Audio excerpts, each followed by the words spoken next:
j'espère que vous allez bien. Moi, ça va. Je suis vraiment ravie de vous retrouver dans une nouvelle vidéo YouTube. Et c'est la première vidéo de cette année 2024.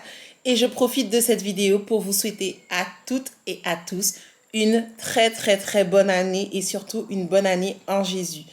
Voilà, je ne sais pas pour vous, mais moi, j'ai constaté depuis le début de l'année, voire la fin d'année 2023, énormément de vidéos avec les termes comme comment glow up, comment devenir that girl, comment être la meilleure version de soi-même, etc. Donc, il y a énormément de vidéos de ce type. Alors, je ne critique pas ce style de vidéo parce que franchement, je pense qu'il y a vraiment de très bonnes choses à en tirer. Je suis la première à regarder ce type de vidéo pour m'aider aussi dans mon changement de mindset. Mais je me suis dit, qu'est-ce que je vais vous raconter en ce début d'année? Et je me suis dit aussi, qu'est-ce que moi je veux pour cette nouvelle année? Alors, je ne suis pas du genre à me faire une liste de résolutions que je ne vais pas tenir. Comme je vous l'avais dit précédemment dans la vidéo concernant le vision board, moi, je n'ai pas entendu le début de l'année pour faire mon vision board. Bien au contraire, pour moi, on doit évoluer toute l'année. Il n'y a pas vraiment une période dans l'année où il faut prendre de nouvelles résolutions. Pour moi, c'est toute l'année. Donc, pour moi, ça n'a pas trop de sens parce que c'est la nouvelle année de décider de prendre de nouvelles résolutions, de nouvelles routines que je ne vais pas tenir. Pour moi, les nouvelles résolutions et les nouvelles routines, ça se prend toute l'année et ça se prend surtout au moment où on est vraiment prêt à pouvoir le faire. Donc du coup, moi, je n'ai pas décidé de prendre de nouvelles résolutions et je me suis dit, mais quand même, qu'est-ce que je veux pour cette année ? Et c'est vrai qu'en feuilletant mon carnet, que je vais vous présenter tout à l'heure, mon cahier, je suis retournée sur des écrits de début 2023. Et notamment, je suis tombée sur une méditation que j'avais faite au début de l'année 2023 où j'avais pris mon verset préféré. Alors, je ne sais pas si vous avez déjà regardé la bio-description de mon Instagram, mais sur la bio de mon Instagram, il y a ce verset qui se trouve dans Matthieu 6, verset 33. Et c'est mon verset préféré. Et c'est vrai que ça faisait un petit moment que je ne l'avais pas lu. Et en fait, quand je l'ai relu, j'ai compris. J'ai dit, ah, ok, très bien. Merci Seigneur. Je sais ce que tu veux me dire. Je sais quel est l'objectif pour moi pour cette année 2024.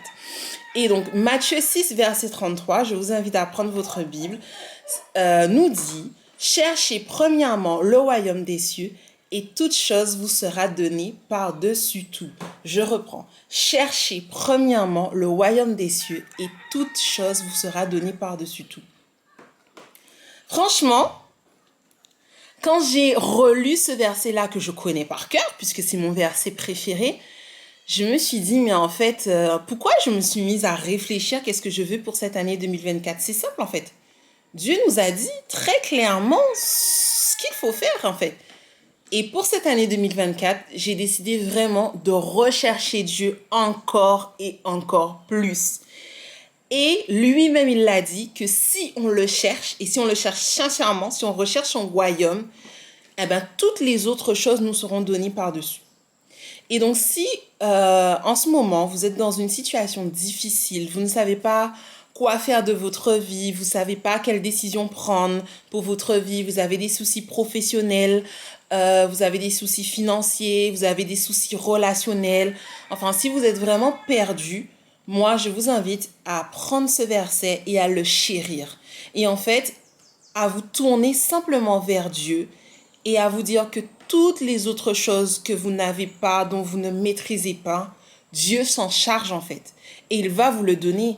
Si c'est des problèmes financiers, cherchez Dieu. Il vous donnera de l'argent. Si c'est un problème de travail, cherchez Dieu. Prenez le temps d'avoir cette intimité avec lui et il se chargera de vous trouver un travail.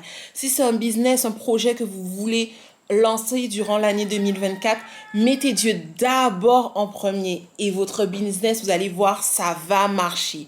Et vraiment, du coup, c'est pour cela que j'ai décidé de partager cette vidéo et de vous montrer comment moi je cherche Dieu, comment je lis ma Bible, comment j'étudie. et comment j'ai décidé pour cette année 2024 de donner à Dieu la première place dans ma vie. Donc, premièrement, pour passer des moments de qualité, pour passer des moments d'intimité avec Dieu, parce qu'on a dit que c'est ce qu'on recherche pour cette année et on va essayer de le faire tous les jours. Premièrement, je pense qu'il faut déterminer le moment. Alors là, c'est vrai que je suis en train de tourner cette vidéo et je tourne la vidéo, il est 10h14. Donc on est d'accord que ce n'est pas à 10h14 forcément qu'on va méditer. Après, on peut, hein, mais si on a une vie active, qu'on travaille, on ne peut pas forcément couper sa journée à 10h pour méditer. Donc, il faut trouver un temps, donc soit le matin, soit le soir, un temps où on sera au calme, où on pourra vraiment prendre le temps de pouvoir méditer la parole de Dieu. Personnellement, et c'est vraiment un avis tout à fait personnel, pour moi, c'est mieux de prier et de méditer le matin. Pas le soir. J'ai fait le test. Et en fait, lorsque je voulais faire ma méditation le soir, premièrement, j'étais fatiguée après la journée. Donc, je commençais à lire, mais je m'endormais vraiment très clairement. Je m'endormais même durant ma prière, en lisant, etc. Ensuite, j'étais très, très, très frustrée parfois de méditer le soir. Parce qu'en fait, parfois les méditations nous amènent à des réflexions ou nous amènent à devoir expérimenter certaines choses au cours de la journée. Et en fait, je ne pouvais pas le faire. Et au final, quand je méditais le soir, je me rendais juste compte de tout ce que j'avais mal fait durant la journée, en fait. Je me rendais vraiment compte, en fait, que ma méditation, quand je regardais ma méditation et quand je faisais un brainstorming, un récap de ma journée, je me suis dit, mais oh là là, mais j'étais complètement à côté aujourd'hui. Alors vous allez me dire, tant mieux, peut-être que c'est un bon moyen de pouvoir le lendemain le faire. Mais je me dis, pourquoi pas carrément le faire le matin très tôt. Et en fait, le matin, on est plus disposé, on est plus frais à pouvoir recevoir la parole de Dieu et à surtout pouvoir l'appliquer du coup dans la journée. Et le soir, du coup, faire simplement une prière pour remercier Dieu en fait de ce qu'il a fait pour nous. Encore une fois, c'est mon avis, mais chacun peut faire comme il veut, bien entendu. Donc du coup, moi ce que j'essaie de faire, j'essaie de me créer une ambiance. Donc premièrement, je vais allumer une petite bougie, parce que moi j'aime ça. Voilà. Donc, je m'allume ma bougie. Alors ça peut être une bougie, ça peut être... comment dire, vous pouvez mettre par exemple des senteurs, de l'huile essentielle. Ah, ça s'allume pas. Vous pouvez mettre de l'huile essentielle. Enfin, l'idée est de se créer vraiment une ambiance reposante. Une ambiance reposante. Essayez de se mettre un endroit où on est dans le calme aussi. Où on sait qu'on ne sera pas dérangé. Ensuite, on peut essayer aussi de se prendre une petite boisson chaude. Voilà. Donc moi, j'ai ma petite boisson chaude. Donc un petit thé, voilà, un petit lait chaud, un chocolat. Enfin, vraiment quelque chose pour être dans une bonne ambiance et pour se détendre. Donc là, je vais vous présenter les outils que j'utilise pour méditer. Alors, premièrement, je vais vous présenter la Bible, en tout cas les Bibles. Alors, je suis vraiment désolée, elle est un petit peu abîmée, mais je vais vous présenter premièrement cette Bible-là. Donc, c'est la Bible du vainqueur. Donc, c'est une Bible où dedans, en fait, il y a des méditations, mais des méditations pour tout ce qui est combat spirituel. Donc, c'est vraiment, si vous êtes dans une période vraiment où vous luttez et que vous souhaitez vraiment approfondir votre réflexion, avoir des méditations vraiment sur le combat spirituel, cette Bible-là, elle est top. Mais, les filles, je vais vous présenter The Bible maintenant. Cette Bible. Je vais vous présenter The Bible. Alors, vous pouvez la trouver dans plusieurs formats, mais elle s'appelle Elle s'appelle la Bible Femme à son écoute. Il faut absolument que vous ayez cette Bible, les filles. Absolument. Donc, c'est une Bible qui a été créée pour les femmes. Et j'ai cette Bible, ça fait déjà 1 an que je l'ai. Ça fait 1 an que j'étudie avec cette Bible. Et franchement, je ne suis pas déçue. Donc, je vous ai présenté l'autre Bible, mais pour nous les filles, avec nos problématiques et les sujets actuels, cette Bible-là, elle va vraiment toucher tous les sujets actuels, en fait, de la vie courante. Donc, je vous conseille vraiment cette-ci. Elle est vraiment bien.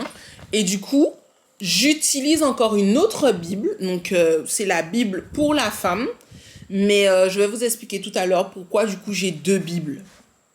Cette Bible, vous allez pouvoir la trouver sur Amazon ou éventuellement dans les librairies chrétiennes.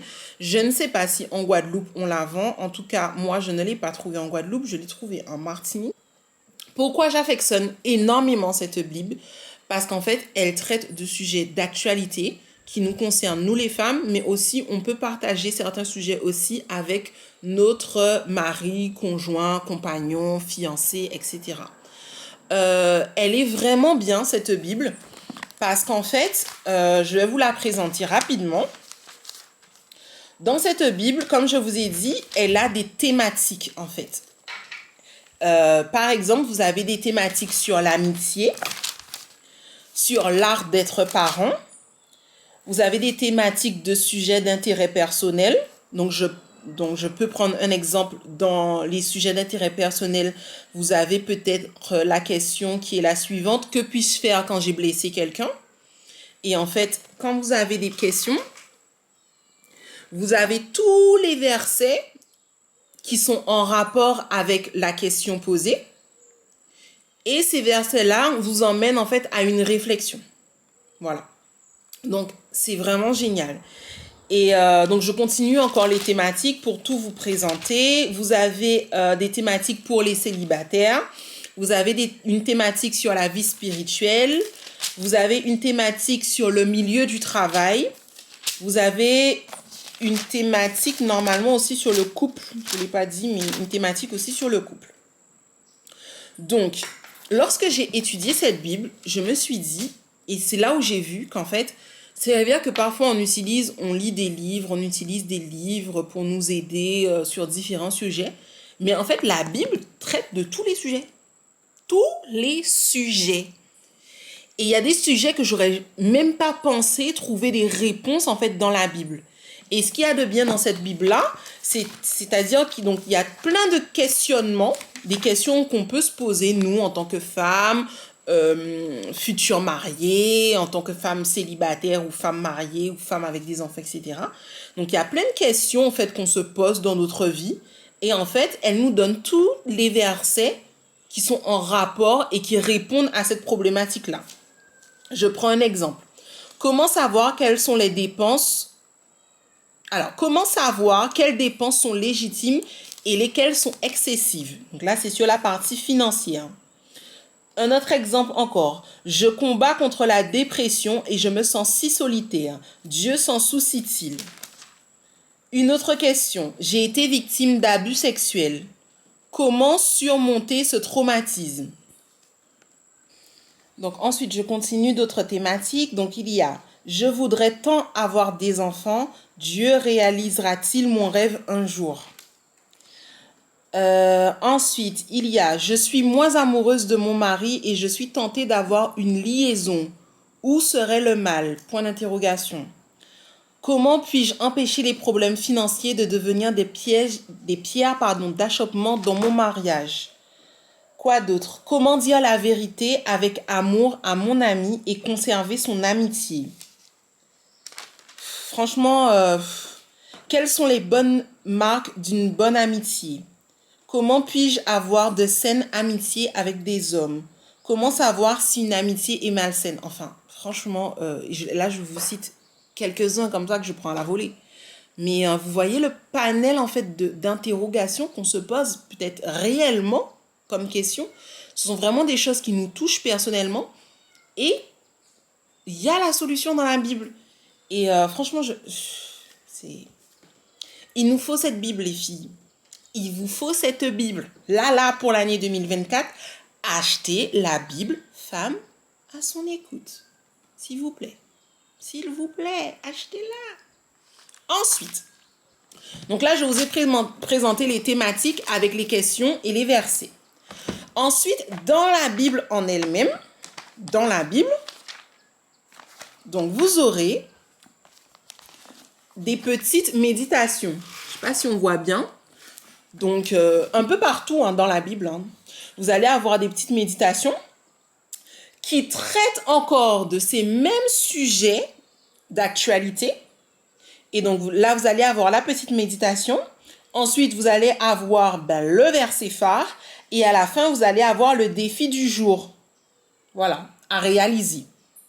Et ensuite, à la fin de cette Bible, à la toute fin, donc tous les défis, vous allez avoir un encart où vous allez pouvoir noter les défis, comment ça s'est passé, comment vous avez pu le mettre en place.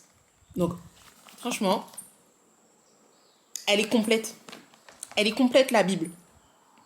Et c'est là que j'ai vu que, en réalité, en fait, la Bible est complète. Alors, je ne dis pas de ne pas lire des livres. Il y a des auteurs qui sont vraiment très bien, qui traitent de sujets vraiment super importants. Mais je veux juste vous montrer, en fait, que même en n'ayant pas tous ces livres-là, on peut traiter de tous les sujets personnels grâce à la Bible. Donc, Dieu nous a donné vraiment l'outil. Donc, cette Bible-là, pépite, il faut la voir. Il faut la voir cette année. Ensuite, les autres outils que j'utilise. J'utilise un cahier. Donc, c'est un cahier tout simple. Un cahier tout simple. Donc, vous pouvez prendre... J'ai d'autres cahiers, mais bon, j'en ai tellement. Voilà, j'en ai pris celui-là. Mais j'ai d'autres cahiers aussi. Donc, vous choisissez un bloc-notes ou un cahier. Et ce cahier-là, en fait, ça va vous permettre de noter. Pour moi, c'est très important d'écrire et de noter. Pourquoi? Parce qu'effectivement, ça vous permet aussi de voir votre avancée avec Dieu. Là, par exemple, je suis tombée sur des prières du début d'année 2023. Et lorsque j'ai lu ma prière, que j'ai vu ce que je demandais, ou j'ai vu dans quel état j'étais, et que je vois maintenant comment je suis, en fait, ça me permet de voir le chemin parcouru, en fait. Et je me suis dit, waouh, mais Seigneur, t'as fait des choses dans ma vie. Tu fais des choses. Et en fait, le fait d'écrire, ça nous permet de pouvoir nous remémorer et de nous souvenir de ce que Dieu a fait pour nous. Donc moi, j'écris plusieurs choses. J'utilise mon cahier pour plusieurs choses. Je l'utilise premièrement quand je fais mes méditations. Donc, si je choisis un texte de la Bible que je décide de méditer, je vais noter le texte. Je vais noter ce que le texte dit et ce que le texte dit et ce que j'ai compris du texte. Et ensuite, je vais noter comment je peux l'appliquer dans ma vie quotidienne. Donc ça, c'est ma façon de pouvoir méditer un texte. Je peux utiliser aussi ce cahier-là pour pouvoir écrire mes prières. Donc, ça m'arrive d'écrire mes prières. Parfois, je ne les dis pas à haute voix, je les écris. Parce que ça peut être aussi symbolique et du coup, je peux aussi les relire des années après. Ensuite, j'écris aussi les promesses. Ça me permet de pouvoir les ancrer en moi, en fait.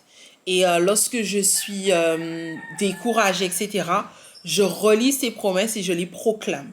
Voilà. Donc, voilà, j'utilise aussi mon cahier pour ça.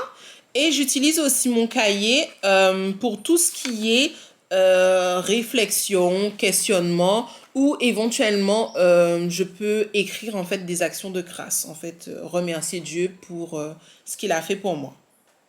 Donc voilà, donc ça, le cahier utile, indispensable. Ensuite, le dernier outil que je vais utiliser, ce sont des stabilos. Donc, pourquoi des stabilos? Donc, j'ai ceux-là, ou j'ai encore ceux-là. C'est trop mignon, j'aime bien. Tout ce qui est girly, j'aime bien. Enfin, bref.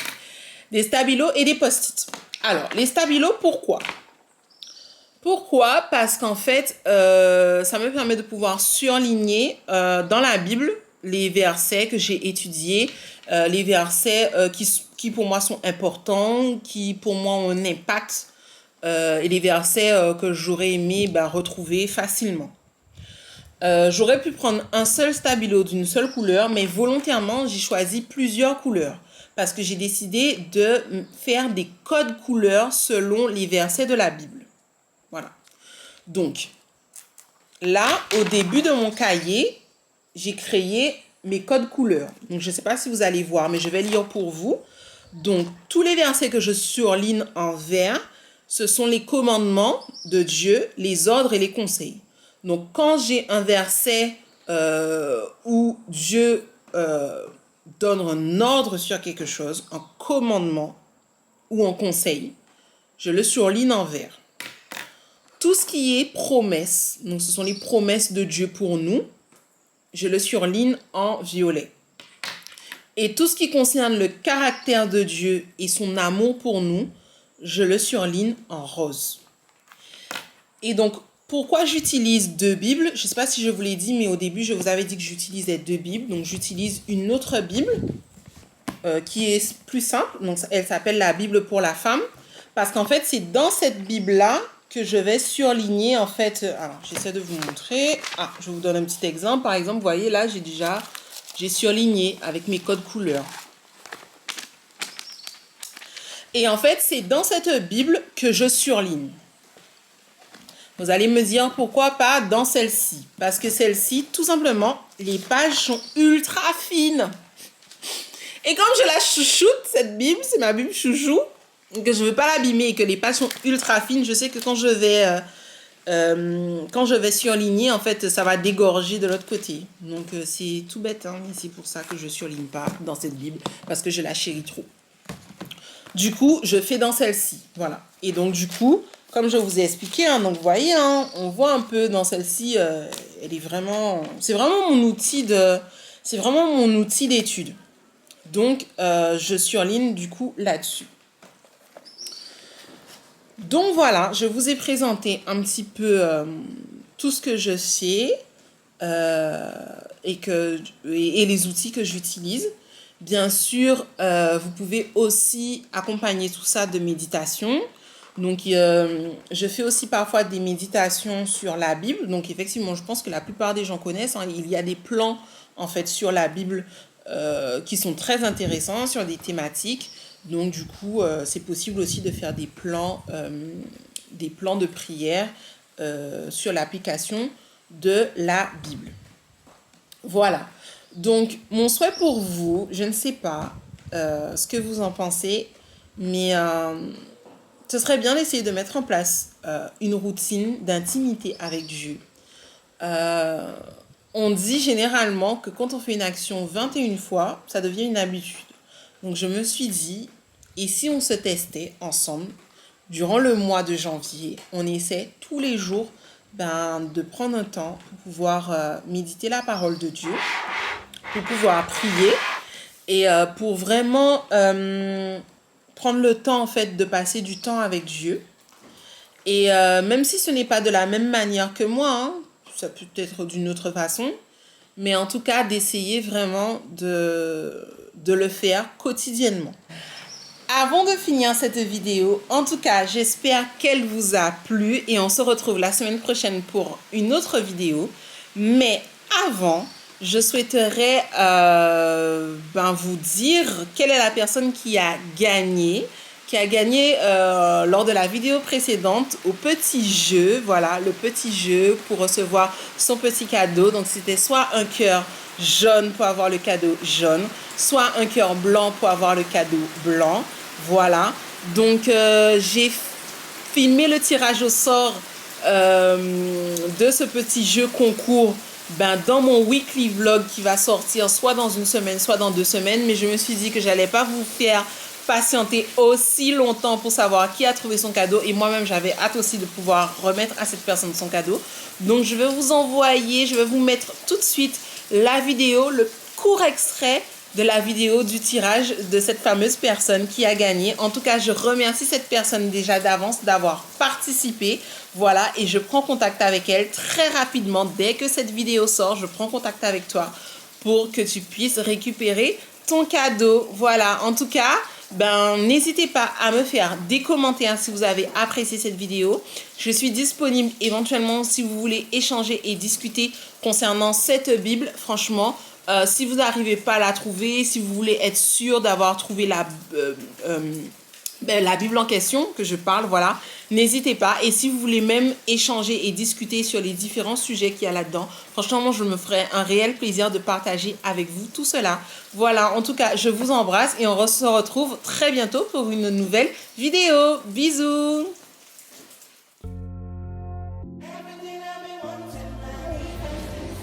Lequel que tu as choisi de papier? Ah, et qu'est-ce qui est écrit dessus? Indiennes là. Regardez, Indiennes là. Du coup, elle va se reconnaître et je sais aussi également c'est qui. Donc, c'est avec plaisir que tu vas recevoir ton petit cadeau. Donc, je ne sais plus si c'était le cœur jaune ou blanc. Je vais regarder tout à l'heure, mais je prendrai contact avec toi dès que la vidéo va sortir pour que tu puisses recevoir ton cadeau. En tout cas, merci d'avoir participé. Bisous.